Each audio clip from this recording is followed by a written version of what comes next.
आज जो मीटिंग हुई उस मीटिंग में सुप्रीम कोर्ट का निर्देश था।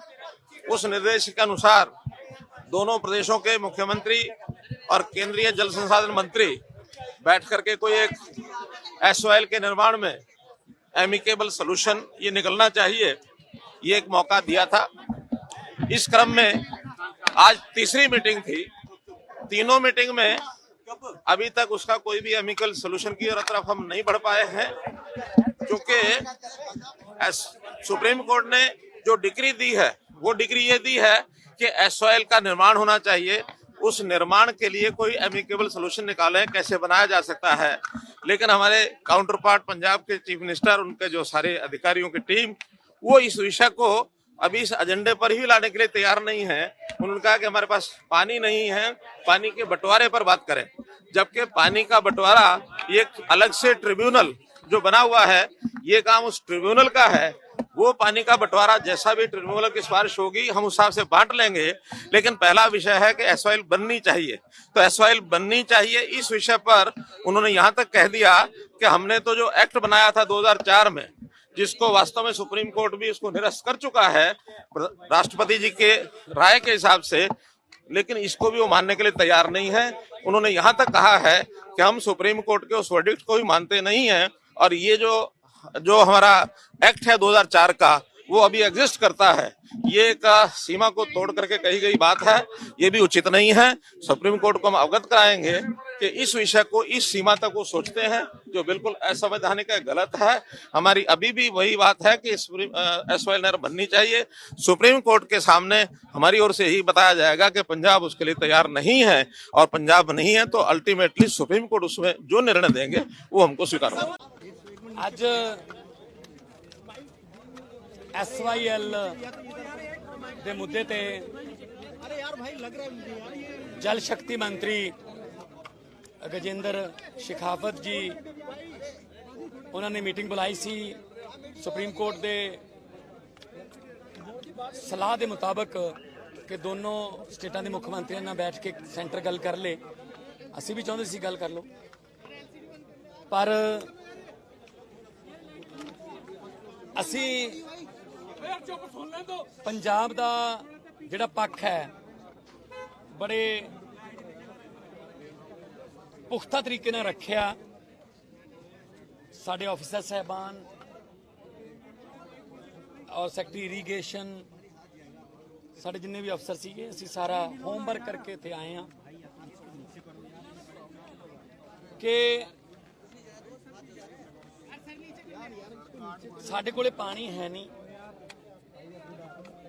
असी एसवाईएल किवें बना दिए जो साडे कोले पानी ही है नहीं। और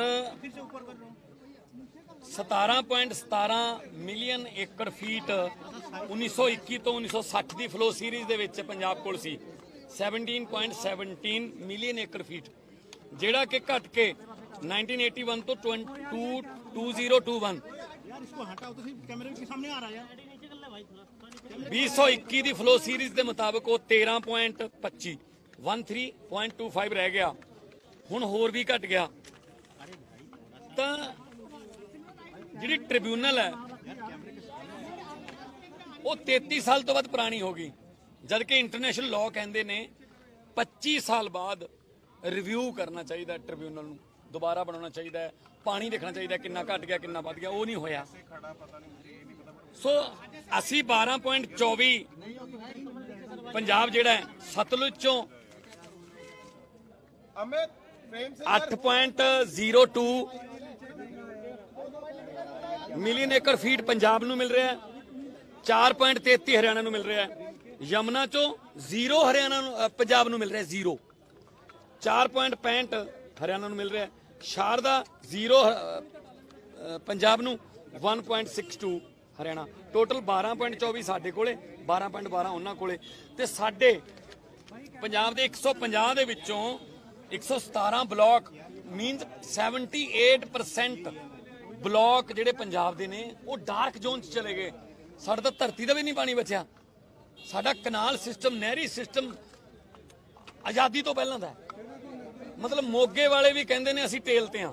ਜੇ ਮੋਗਾ ਟੇਲ ਤੇ ਤਾਂ ਮਤਲਬ ਉੱਥੇ ਪਾਣੀ ਨਹੀਂ ਪਹੁੰਚ ਰਿਹਾ। ਸਾਡੀਆਂ ਨਹਿਰਾਂ ਦਾ ਸਿਸਟਮ ਦੇ ਵਾਸਤੇ 1 ਰੁਪਈਆ ਨਹੀਂ ਦਿੱਤਾ ਸੈਂਟਰ ਨੇ, ਪਾਣੀ ਮੰਗੀ ਜਾਂਦੇ ਆ। ਕਿਵੇਂ ਦੇ ਦਈਏ? ਸਾਡੇ ਨਹਿਰਾਂ ਦਾ ਸਿਸਟਮ, ਸਾਡੀਆਂ ਕੱਸੀਆਂ, ਸਾਡੇ ਸੂਏ ਸਾਰੇ ਬੰਦ ਪਏ ਨੇ। ਸਾਨੂੰ ਕੋਈ ਫੰਡ ਦਿਓ, ਅਸੀਂ ਆਪਣੇ ਨਹਿਰਾਂ, ਕੱਸੀਆਂ, ਸੂਏ ਚਲਾਈਏ।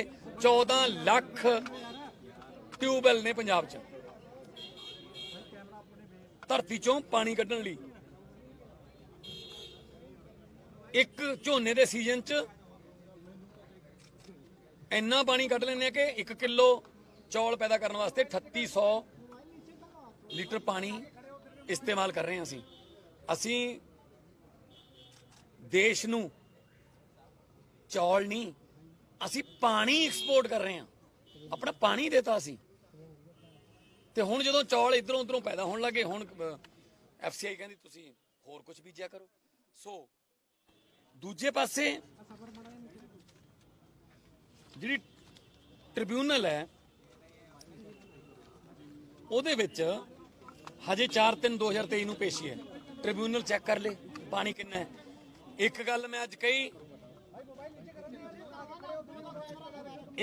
ਕਹੀ, ਕਹਿੰਦੇ ਵੀ ਅਲਟਰਨੇਟਿਵ ਕੀ ਹੈ। ਮੈਂ ਕਿਹਾ ਵੀ ਅਲਟਰਨੇਟਿਵ ਦੇ ਨਾਂ ਦੇ ਵਿੱਚ ਹੀ ਹੈ। SYL ਦੀ ਬਜਾਏ YSL ਕਰ ਦੋ। ਸਤਲੁਜ ਯਮਨਾ ਲਿੰਕ ਦੀ ਬਜਾਏ ਯਮਨਾ ਸਤਲੁਜ ਲਿੰਕ ਕਰ ਲੋ। ਯਮਨਾ ਤੋਂ ਸਤਲੁਜ ਨੂੰ ਪਾਣੀ ਦੇ ਦੋ, ਵਿੱਚ ਹਰਿਆਣਾ ਆਊਗਾ ਉਹਨੂੰ ਦੇ ਦੋ। ਪਰ ਸਾਡੇ ਸਤਲੁਜ ਨੂੰ ਤਾਂ ਬਚਾਓ। ਸਤਲੁਜ ਤਾਂ ਇੱਕ ਸੂਆ ਬਣ ਕੇ ਰਹਿ ਗਿਆ। ਸਤਲੁਜ ਤਾਂ ਇੱਕ ਨਹਿਰ ਵੀ, ਮਤਲਬ ਨਹਿਰ ਜੋਗਾ ਪਾਣੀ ਵੀ ਸਤਲੁਜ ਕੋਲੇ ਹੈ ਨਹੀਂ। ਸੋ SYL ਦੀ ਬਜਾਏ YSL ਬਣਾਓ। ਉਹ ਗੰਗਾ ਯਮਨਾ ਜਿਹੜੀ ਉਹ ਬੰਗਲਾਦੇਸ਼ ਤੱਕ ਡੋਬ ਦਿੰਦੀ ਹੈ ਸਾਰੇ ਅੱਧੇ ਮੁਲਕ ਨੂੰ, ਬਿਹਾਰ, ਬੰਗਾਲ, ਉਹਦੀ ਬਜਾਏ ਉਹ ਪਾਣੀ ਬਾਇਆ ਹਰਿਆਣਾ ਸਤਲੁਜ ਨੂੰ ਦੇ ਦਿਓ। SYL ਦੀ ਬਜਾਏ YSL ਬਣਾ ਲਓ। ਸਾਨੂੰ ਕੋਈ ਇਹਦੇ ਚ ਪ੍ਰੋਬਲਮ ਨਹੀਂ। ਯਮਨਾ ਚੋਂ ਪਾਣੀ ਸਤਲੁਜ ਨੂੰ ਦਿਓ, ਜਾਂਦੇ ਜਾਂਦੇ ਰਸਤੇ ਦੇ ਵਿੱਚ ਉਹ ਹਰਿਆਣੇ ਨੂੰ ਦੇ ਦੇਣ, ਸਾਨੂੰ ਕੋਈ ਦਿੱਕਤ ਨਹੀਂ। ਪਰ ਸਾਡੇ ਕੋਲੇ ਕੋਈ ਪਾਣੀ ਨਹੀਂ ਕਿ ਅਸੀਂ ਹਰਿਆਣਾ ਨੂੰ ਦੇ ਦਈਏ। ਬਾਕੀ ਸੁਪਰੀਮ ਕੋਰਟ ਦੇ ਵਿੱਚ ਕੇਸ ਹੈ, ਅਸੀਂ ਆਪਣਾ ਪੱਖ ਰੱਖਤਾ। ਪੰਜਾਬੀ 'ਚ ਮੈਂ ਫੇਰ ਕਹਿ ਦਿੰਦਾ, ਜਿਹੜੀ ਚੀਜ਼ ਸਾਡੇ ਕੋਲੇ ਹੈ ਹੀ ਨਹੀਂ ਉਹ ਕਿਵੇਂ ਦੇ ਦਈਏ? ਸਾਡੇ ਕੋਲੇ ਹੈ ਨਹੀਂ ਪਾਣੀ। ਜਿਹੜਾ ਉਹ ਸਾਡਾ ਤਾਂ ਧਰਤੀ ਵਾਲਾ ਪਾਣੀ ਵੀ ਖਤਮ, ਸਾਡਾ ਨਹਿਰੀ ਪਾਣੀ ਵੀ ਖਤਮ, ਸਾਡਾ ਤਾਂ ਸੂਬੇ ਦਾ ਨਾਂ ਹੀ 5 ਆਬ रह गया। 5 पानी 5 आब, अदरवाइज हमारे पास पानी नहीं है। किसी भी, हरियाणा हमारा छोटा भाई है, हम चाहते हैं हरियाणा को पानी मिले, लेकिन वो यमुना से, गंगा से ले लेना। अगर शारदा तक जा सकती है यमुना, तो करनाल तक नहीं जा सकती, फिर तो रोहतक तक नहीं जा सकती। ये तो अपना इन्होंने पिछले दिन ही बढ़ाया है, इन्होंने मोटिवेट किया है कि यहाँ पैडी उगाओ, मतलब धान उगाओ।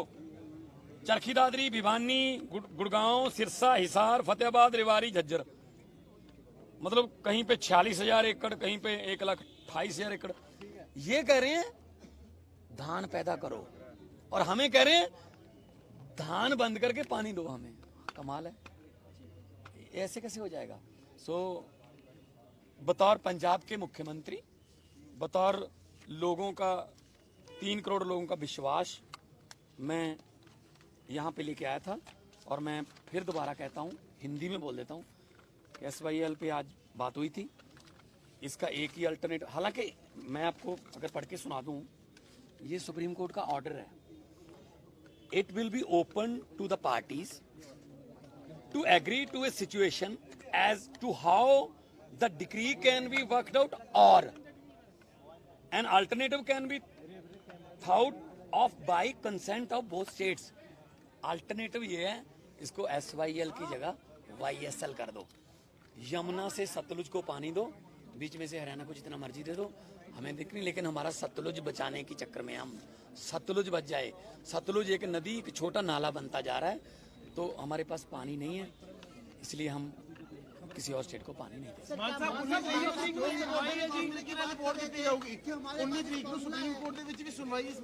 ਸਾਡੇ ਜੱਜ ਆਉਣਗੇ, ਸਾਡੇ ਵਕੀਲ ਆਉਣਗੇ, ਸਾਡੇ ਬੈਸਟ ਜਿਹੜੇ ਵਕੀਲ ਨੇ ਅਸੀਂ ਭੇਜਾਂਗੇ।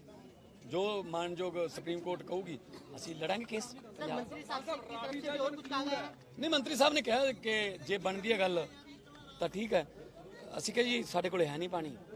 ਹਰਿਆਣਾ ਕਹਿੰਦਾ ਸਾਨੂੰ ਚਾਹੀਦਾ, ਤਾਂ ਅਸੀਂ ਕਿਹਾ ਕੇਂਦਰ ਨੇ ਸਿਰਫ ਇਹ ਕਿਹਾ ਜੇ ਸਹਿਮਤੀ ਬਣਦੀ ਹੈ ਠੀਕ ਹੈ, ਨਹੀਂ ਤਾਂ ਸੁਪਰੀਮ ਕੋਰਟ 'ਚ ਕੇਸ ਚੱਲ ਰਿਹਾ, ਅਸੀਂ ਵੀ ਆਪਣੇ ਬੈਸਟ ਵਕੀਲ ਭੇਜਾਂਗੇ। ਹਾਂ, ਇਸ ਤੋਂ ਪਹਿਲਾਂ ਇਹ ਕੇਸ ਕਦੋਂ ਸ਼ੁਰੂ ਹੋਇਆ? ਬਾਦਲ ਸਾਹਿਬ ਵੇਲੇ, ਦੇਵੀ ਲਾਲ ਵੇਲੇ, ਜਦੋਂ ਐਸਟੀਮੇਟ ਕਰਨ ਦਾ ਪ੍ਰਸਤਾਵ ਪਾਸ ਕੀਤਾ ਗਿਆ, ਵਿਧਾਨ ਸਭਾ 'ਚ ਬੋਲਿਆ ਦੇਵੀ ਲਾਲ ਜੀ ਨੇ ਕਿ ਮੈਂ ਆਪਣੇ ਦੋਸਤ ਪ੍ਰਕਾਸ਼ ਸਿੰਘ ਬਾਦਲ ਤੋਂ ਆਹ ਕੰਮ ਕਰਾ ਲਿਆ, 2 ਕਰੋੜ ਖਜ਼ਾਨੇ 'ਚ ਗਿਆ, ਜਿਹੜਾ ਖਜ਼ਾਨੇ 'ਚ ਨਹੀਂ ਗਿਆ ਉਹਦੇ ਬਾਰੇ ਆਪਾਂ ਕਦੇ ਫੇਰ ਗੱਲ ਕਰ ਲਾਂਗੇ, ਠੀਕ ਹੈ।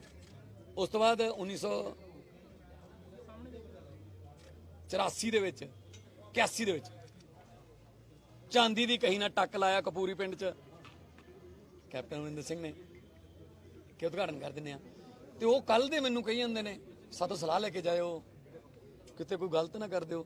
ਜਿਨ੍ਹਾਂ ਨੇ ਸ਼ੁਰੂ ਕਰਾਇਆ, ਜਿਨ੍ਹਾਂ ਨੇ ਕੰਡੇ ਬੀਜੇ ਨੇ, ਮੈਂ ਉਹਨਾਂ ਤੋਂ ਸਲਾਹ ਲੈ ਕੇ ਜਾਵਾਂ?